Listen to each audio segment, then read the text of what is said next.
Halo semua, selamat datang di Sasena Explore. Apa kabar? Semoga kabar kita semua senantiasa selalu dalam keadaan baik dan selalu dalam keadaan sehat walafiat ya. Oke, hari ini ada pemeriksaan terhadap terpidana Danu Ramdhanu ya. Dan dimungkinkan berkaitan dengan OOJ dan mungkin juga berkaitan dengan pidananya termasuk terkait dengan MAA. Oke. Sebelum lanjut ya, alangkah baiknya silahkan subscribe, like, dan komen ya. Nah, kenapa Danu diperiksa kembali? Kemungkinan untuk melengkapi berkas-berkas terhadap MAA ya, yang saat ini masih bebas berkeliaran di luar sana walaupun statusnya sudah tersangka. Tapi ada rumor ya, kemungkinan bulan Agustus paling lambat September berkasnya sudah P21. Karena begini ya, untuk dua alat bukti saya yakin kepolisian sudah punya ya.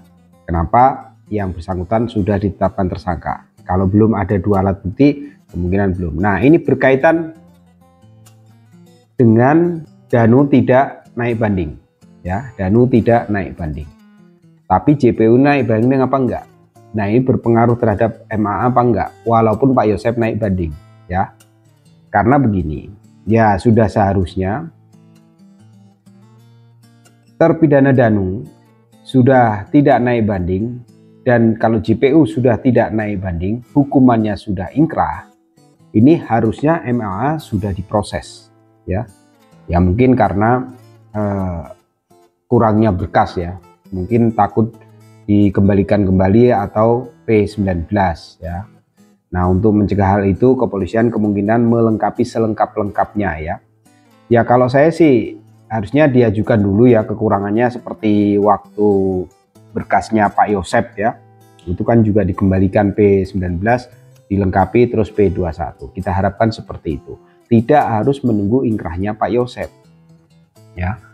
Pak Yosep kabar ceritanya sudah mengajukan banding. Kalau nggak salah infonya sih nomor perkaranya ya, nomor urutnya itu 119, terdaftar di situ di Kejaksaan Tinggi Bandung. Tapi kita nantikan saja. Sebelum kita lanjut ya, coba kita mengerti untuk proses naik banding ini sendiri kayak apa gitu loh. Nah, pertama-tama kalau yang saya baca-baca ya, nomor 1 itu berkas perkara pidana banding dikirim oleh Pengadilan Negeri Subang ke Pengadilan Negeri Bandung ya. Nomor 2, berkas perkara diterima bagian umum Pengadilan Tinggi Jawa Barat ya. Ini memakan waktu ya kurang lebih 1-14 hari. Oke. Berkas perkara setelah dicatat dibukukan agenda, kemudian diteruskan kepada Ketua Pengadilan Tinggi melalui panitra atau sekretaris. Yang keempat, berkas perkara di disposisi Ketua Pengadilan Tinggi. Terus nomor 5, berkas perkara dikembalikan ke panitra atau sekretaris, kemudian diserahkan kepada Kepala Subbagian Umum untuk diteruskan ke kepanitraan pidana. Selanjutnya, berkas perkara oleh Kepala Subbagian Umum diteruskan ke panitra muda pidana. Kita lanjut.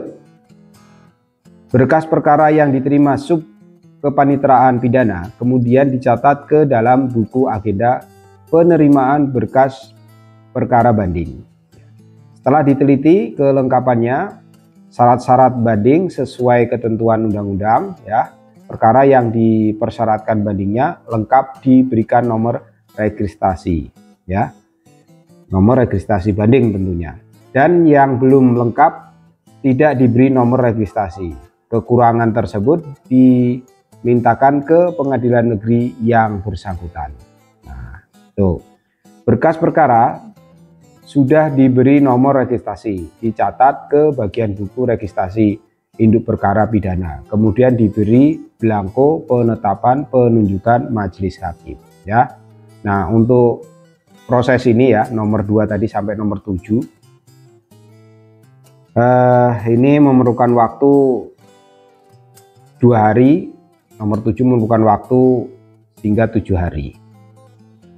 Terus perkara yang sudah siap dibagi ditetapkan, ya, majelisnya diserahkan kepada panitera sekretaris untuk diteruskan kepada ketua pengadilan tinggi, itu nomor 8. Nomor 9, perkara yang sudah ditetapkan majelis hakim oleh ketua pengadilan tinggi dikembalikan kepada panitera sekretaris atau sekretaris, ya.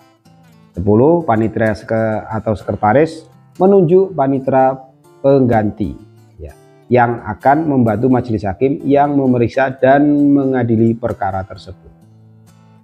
Selanjutnya 11, berkas perkara oleh panitera sekretaris diserahkan panitera muda pidana untuk distribusikan ke majelis hakim yang bersangkutan.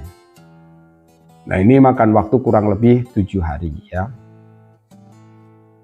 12, perkara banding panitera muda pidana diserahkan kepada majelis hakim yang ditunjuk untuk memeriksa dan mengadili perkara tersebut. Nah, ini kurang lebih memerlukan waktu 3 hari. Selanjutnya, perkara yang sudah diputus diminutasi oleh panitera pengganti yang bersangkutan. 14, perkara yang selesai diminutasi oleh panitera pengganti diserahkan kepada majelis hakim untuk ditandatangani. Perkara setelah ditandatangani oleh majelis hakim dan panitera pengganti diserahkan kepada panitera muda pidana.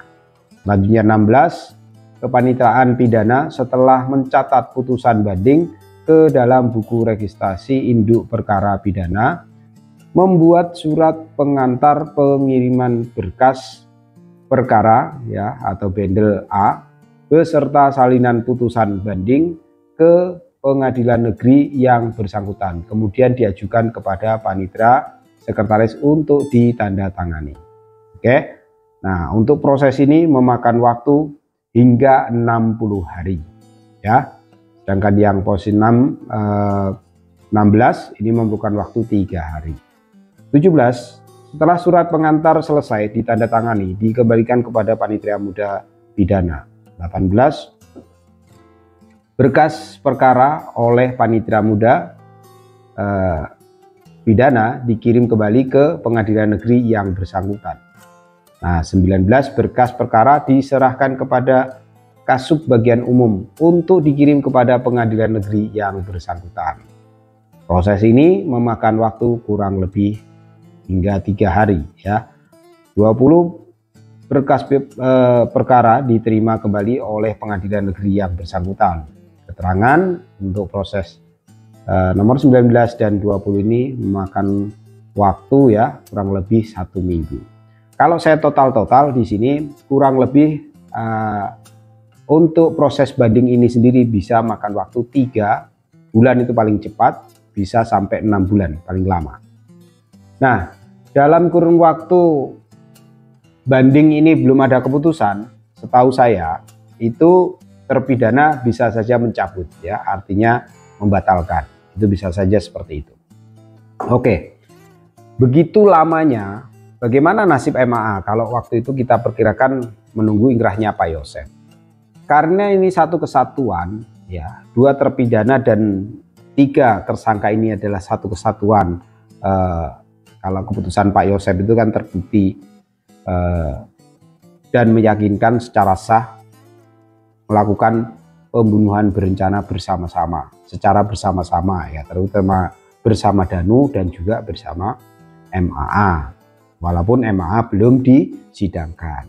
Nah, karena Danunya sudah tidak melakukan banding dan kalau JPU-nya juga sudah tidak, artinya sudah ingkrah, siap dieksekusi, menjalani pidananya. Nah, di sini sudah menjadi suatu kekuatan hukum karena keterangan salah satu alat bukti itu adalah keterangan terdakwa. Di sini ada keterangan Danu yang sudah ingkrah. Nah, tidak ada alasan lagi untuk pihak penyidik tidak menyerahkan ke JPU, asalkan memang syarat-syaratnya sudah lengkap, ya. Kalau saya duga memang mungkin masih dalam proses melengkapi berkas, ya. Kita doakan bersama semoga segera diproses. Nah, berkaitan dengan Danu yang diperiksa saat ini, mungkin itu salah satu untuk melengkapi berkas tersebut. Walaupun di sisi lain ya, seperti yang kita bahas kemarin bahwa tindak pidana khusus ya, terutama tipikornya di yayasan juga tetap berjalan. Kalau pendapat saya silahkan jalan dua-duanya, nggak usah tunggu menunggu, karena juga yang nangani beda ya. Kasus Rajapatinya ini terselesaikan, terus kasus tipikornya terselesaikan. Siapa tahu kasus tipikor ada korelasinya dengan kasus tindak pidana Rajapatinya ya. Siapa tahu, karena semuanya ini masih mengandung misteri. Kasus Subang belumlah selesai, belumlah 100%. Bagi saya masih 75% ya. Masih banyak hal-hal yang perlu diungkap di sana. Nah, bagaimana nanti kalau Pak Yosep ini bandingnya ditolak? Ya. Artinya sudah, apa yang bisa dia lakukan? Yang bisa dia lakukan kasasi. Kasasi juga ditolak, hanya satu harapannya PK. Tapi seperti saya bilang, untuk mengajukan PK ini tidak semudah itu ya. Harus ada novum-novum baru atau bukti-bukti baru yang bisa memperkuat bahwa dia tidak bersalah. Kan tujuannya banding, kasasi, PK ini kalau bisa dikurangi hukumannya, syukur-syukur terbebas ya kalau memang merasa yakin tidak bersalah. Dari saya itu dulu, kurang lebihnya saya mohon maaf ya. Silahkan cantumkan pendapat kalian di kolom komentar. Sampai jumpa di video berikutnya. See you next time. Bye-bye.